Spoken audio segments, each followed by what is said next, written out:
दोस्तों, एक बार की बात है। एक बूढ़ा आदमी एक रास्ते से जा रहा था और उस बूढ़े आदमी के पास 3 बड़ी थैलियां थी। वो तीनों थैलियां बहुत ज्यादा भरी हुई थी। उस बूढ़े आदमी ने एक लड़के को रुकाकर उससे मदद मांगी और उससे कहा कि बेटा, मेरे पास ये 3 बहुत भारी थैलियां हैं। क्या तुम इनमें से एक थैली पकड़कर मुझे आगे तक छोड़ दोगे? लड़के ने बिना कुछ कहे उस बूढ़े आदमी के पास से एक थैली अपने पास ले ली और वो उस बूढ़े आदमी के साथ चलने लगा। थोड़ी दूर चलने के बाद बूढ़े आदमी ने उस लड़के से कहा, बेटा, क्या तुम मेरे पास से ये एक और थैली ले लोगे? लड़के ने बूढ़े आदमी की तरफ देखा और कहा कि बाबा, आप ऐसा करो, आपके पास की दोनों थैलियां भी मुझे दे दो। बूढ़े आदमी ने उसे दोनों थैलियां देने से मना कर दिया।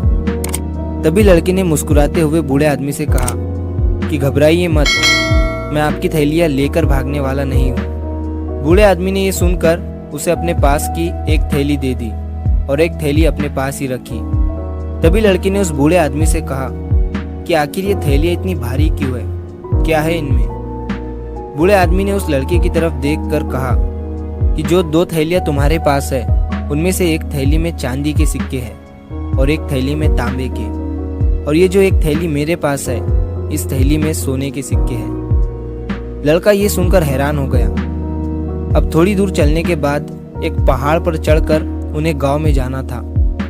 तभी उस लड़के ने बूढ़े आदमी से कहा कि आप ऐसा करिए कि आपके पास की थैली भी मुझे दे दीजिए और आप आराम से पहाड़ चढ़िए।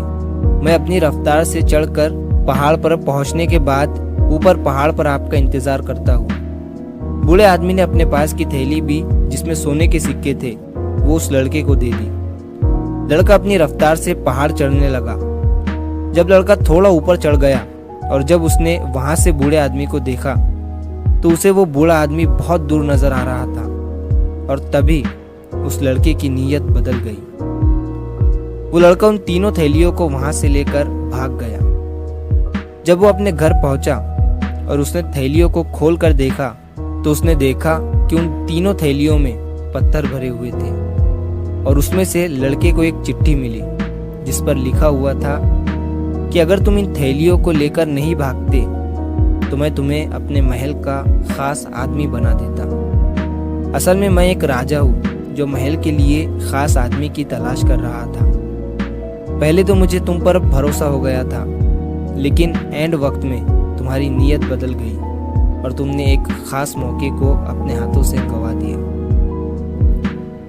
दोस्तों, कहते हैं कि अगर आपकी नीयत साफ है तो आपको कामयाबी के लिए परेशान होने की ज़रूरत नहीं है, क्योंकि आप अभी भी एक कामयाब इंसान हैं। बस आपको सब्र करना है। कामयाबी खुद आपके पास आने का मौका तलाश करेंगी।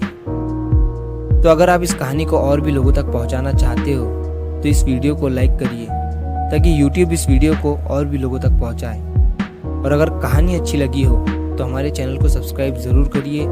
मिलता हूँ मैं अगली बार इसी तरह की कहानी के साथ। तो सब्र करो, शुक्र करो और ज़िंदगी में आगे बढ़ो।